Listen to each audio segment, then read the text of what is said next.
It wasn't so long ago in the history of man's voyage toward a better world that ships were carrying eager passengers toward the shores of a new nation that was just in the building. Our forefathers were constructing the foundation of this nation by interlocking inseparably the blocks of our political and economic freedoms.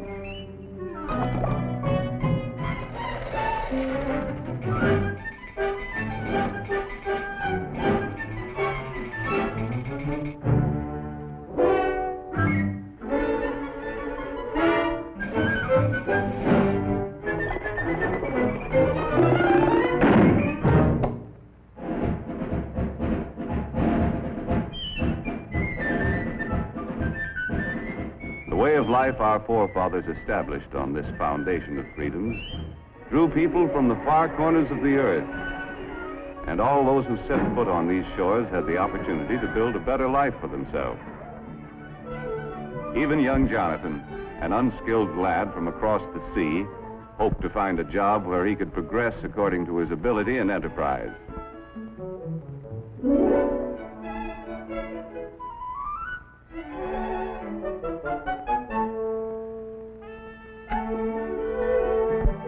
As the years passed, Jonathan's earnings increased, but he still felt that for a man of his skill, it was about time for another raise. Mr. Blessgravy, am I not the best crown rounder and brim trimmer in ye business? Then verily, methinks I am worth more moolah. That you are, Jonathan. I'm sorry, lad. No raise, Mr. Blessgravy? I quit. Sales and profits down. Phooey, I could run ye business better myself. Hey, why not? My own business. All you need's a little capital, a little push, and an idea. Yeah, an idea. Let's see. So I said to him, I wouldn't wear that hat to a dog fight. Why, there isn't a decent hat in the entire village. And such prices. Imagine paying that much for a poke bonnet. Why, it was an awful thing. Why not? Women's hats. My own business.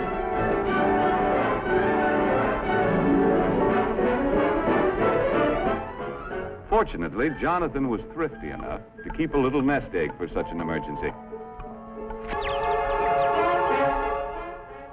Well, the cost of the building took care of the nest egg.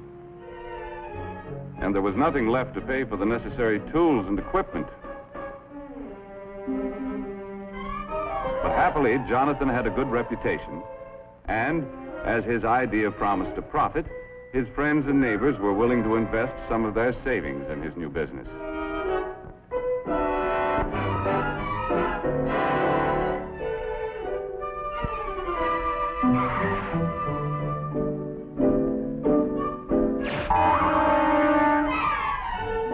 In the nick of time, an enterprising chap showed up with the raw materials to make hats. And before long, Jonathan was open for business. First, he had to advertise. Shop at Bonton, it's the spot. 12 new hat styles, that's a lot. Ladies, get that new hat thrill. 30 days to pay your bill. As an expert salesman, Jonathan demonstrated the superior style and quality of his product. He set a price for his creations that the consumer was willing to pay, and sales dollars poured in from satisfied customers.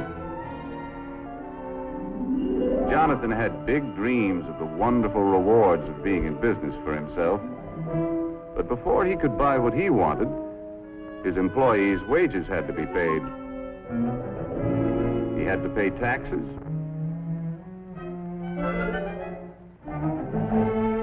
And his friends who helped finance the business had to be paid a return on their investment. When all of his bills were paid, Jonathan had to exchange his big dream for a little dream. Mesdames, mademoiselles, it is the privilege of Alphonse, hat stylist to all the grand heads of Europe, to bring you hats with style so chic, a quality magnifique, and a price, ooh la la, so low. Come one, come all to the grand opening.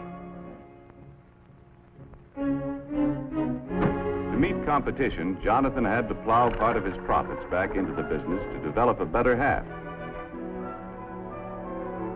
If customers approved the quality, style, and price of Jonathan's new designs, he still could make his dreams come true.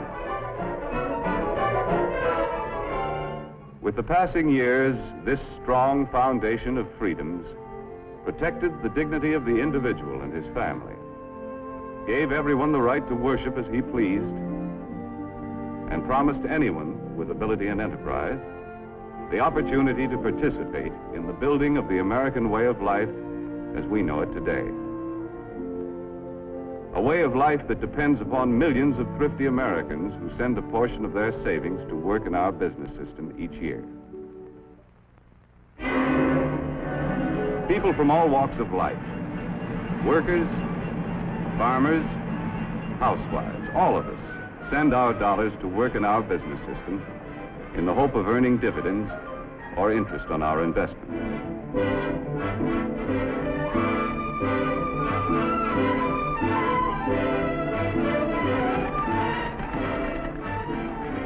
Anyone who has an insurance policy, a bank deposit, or a share of stock is helping to finance our business system. A constant stream of savings dollars must flow into big and small business each year. These dollars help to buy the land, the buildings, the tools and equipment, and create new job opportunities for our expanding population. The goods we produce are distributed to main streets all over the country. While the Main Street of today doesn't look much like the Main Street of Jonathan's time, the principles of our business system remain the same. For businessmen still compete with one another for the consumer's supply of spendable dollars. And Mrs. Consumer is still mighty critical of everything she buys. Uh-oh, competition.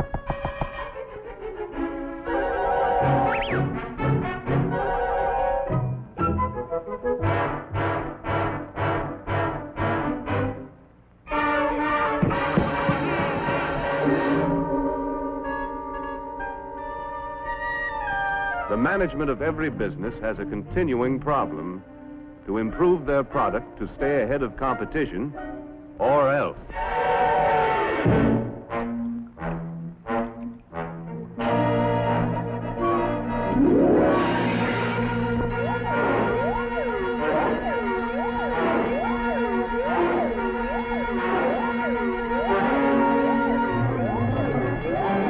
Okay, men, this is it. Quick Chill's got the ball. We've got to get it back. Give them that new product play. More style, better quality, new features, and at the right price. Hit the line, men. Let's go. Micrometer, wrench, file, caliper, slide rule. In addition to creating a better product, management develops new tools and more efficient methods to help workers turn out more boxes to sell at a price Mrs. Consumer will pay.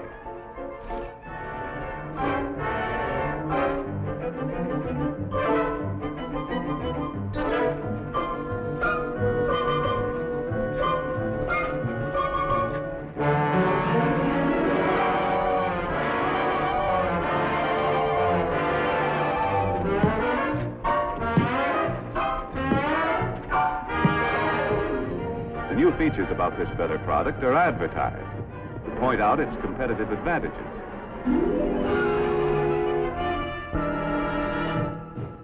The Auto Magic Perma-Freeze, with plenty of room for groceries galore. The Auto Magic Perma-Freeze, with the super-duper store-o-matic door. Just press the button for your ice, a feature that is new, and extra space all over the place for other items too. In the Auto Magic Perma-Freeze, so see your dealer right away. Get a Perma-Freeze today. Ah, yes, dear lady. Perma-Freeze is your kind of refrigerator. High quality at a low price. Sales dollars from satisfied customers once again flow back to Perma-Freeze. A successful business must have enough sales dollars coming in to enable management to pay the expenses of doing business, such as salaries and wages, materials and supplies, research and product development, plant maintenance and repair.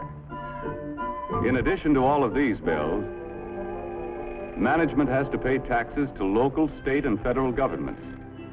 Any money that's left over is known as profit. Wise management plows part of it back into the business. The remainder of the profit is paid out as dividends.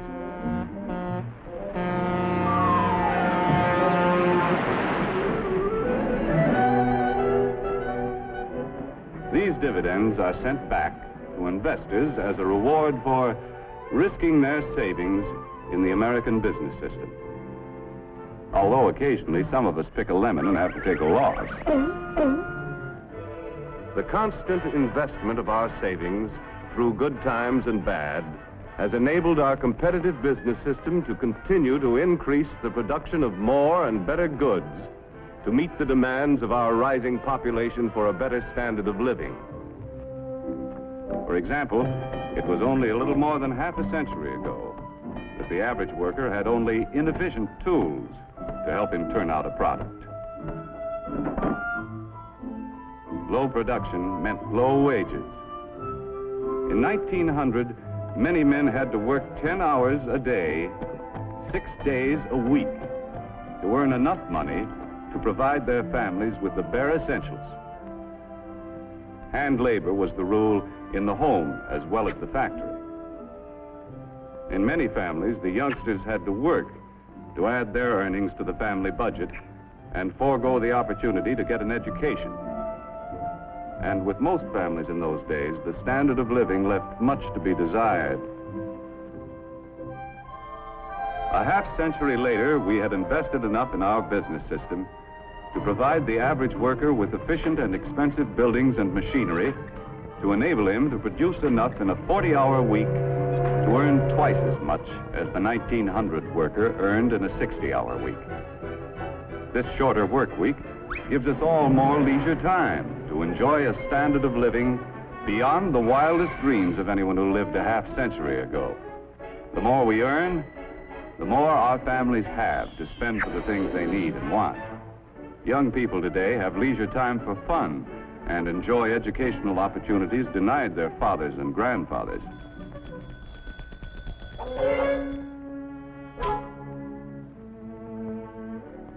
And fortunately, we have been able to raise our standard of living without sacrificing the spiritual side of life, which means so much to the American family.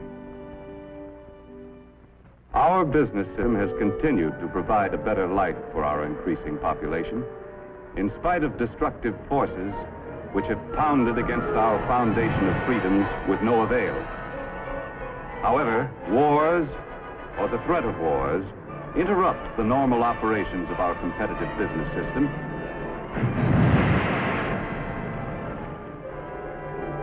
and may result in government controls which crack essential blocks in our foundation of freedoms. In World War II, wages were controlled.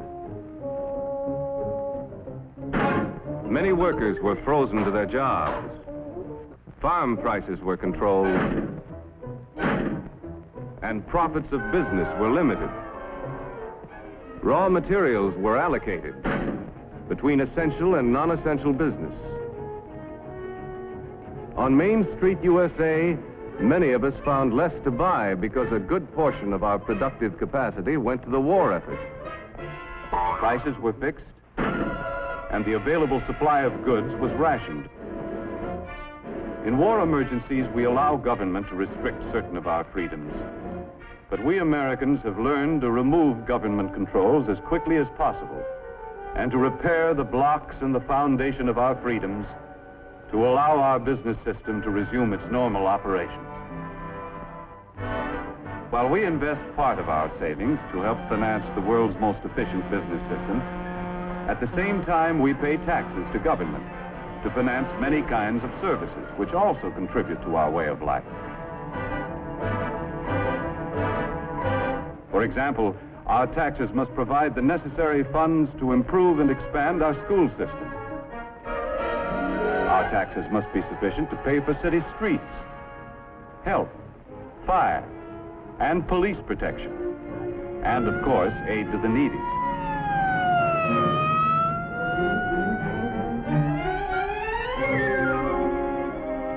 Our state taxes help pay for highways, educational institutions, and, among other things, help to finance important experiments to increase the productivity of our farms.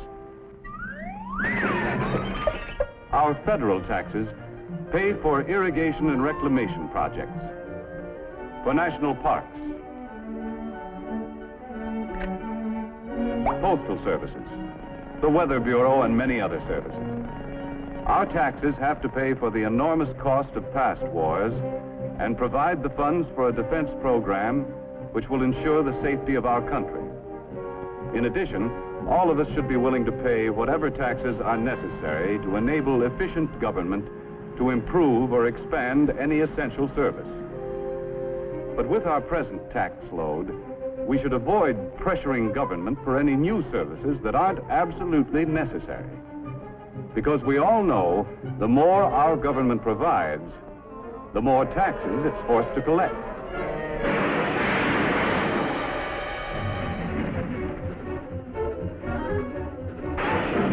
None of us can escape.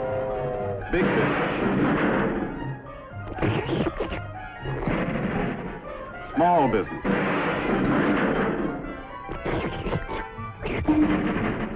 farmers,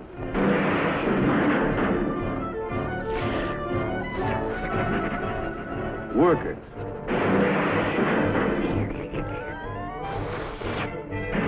housewives, and all of us have to pay our share. Demanding more and more from government could create a tax burden heavy enough to crack essential blocks in the foundation of our business system. Therefore, we shouldn't let our taxes reach a point where they destroy our ability to save and invest. For, as we have seen, our rising standard of living depends upon a constant flow of savings dollars into our business system each year.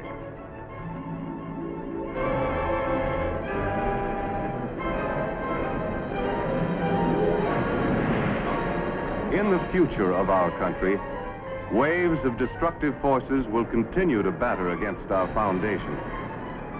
When any force weakens the interlocked blocks of our political and economic freedoms, as good citizens, we must be quick to use the tools our Constitution gives us and repair any cracks that may appear. As long as we keep the foundation of our business system strong, we shall be able to maintain and improve the way of life our forefathers conceived and established. A way of life which gave everyone who came to this country the chance to progress according to his ability and enterprise. Like the youth of yesterday, the young people of today deserve the same opportunity to earn success and accomplishment. And on this foundation of freedoms, continue to build a better life for themselves and their fellow man in the world of tomorrow.